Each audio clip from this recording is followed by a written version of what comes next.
Харилцаа холбооны зохицуулах хороо үзүүлж байна. Радио давтамж ашиглах эрхийн бичгийн хүсэлтийг захим системээр гаргах зөвлөмж. 1.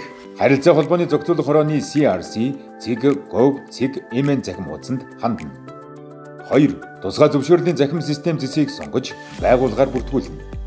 3. Нэвтэрсний дараа тусгай зөвшөөрөл зэсийг сонгож, шинээр хүсэлт гаргах зэс рүү орж, энгийн зөвшөөрөл төрлийг сонгоно. 4. Радио давтамжийг нийтийн үйлчилгээний бус зориулалтаар ашиглах зэс рүү орно. 5. Оддоо цонхыг бүгдэн заавал PDF өргөтгөлтэй файл оруулахыг анхаарна. 6. Эрхийн бичгийн ерөнхий мэдээллийн хэсгийг дараах байдлаар бүглэнэ. Үүнд радио станцын ашиглах байршлын мэдээллийг радио станц ашиглах байршил, хамрах хүрээ хүснэгтэд тодорхой оруулна.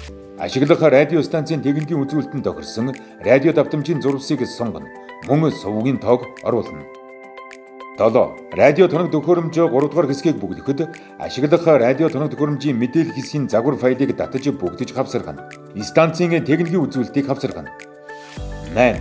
Өргөдөл гаргагчийн баталгаа хэсгийг сайтар уншиж танилцсан батална. 9. Захим гарын үсгээр баталгаажуулах хэсгийн 1-3 алхмын тайлбарын дагуу үйлдэлийг гүйцэтгэнэ. 10. Илгээх хэсгийг гүйцэтгснээр таны хүсэлд баталгаажна.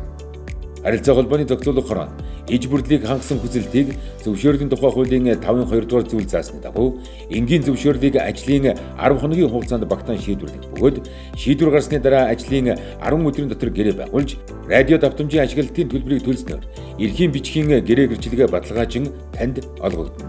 Харилцаа холбооны зохицуулах хороо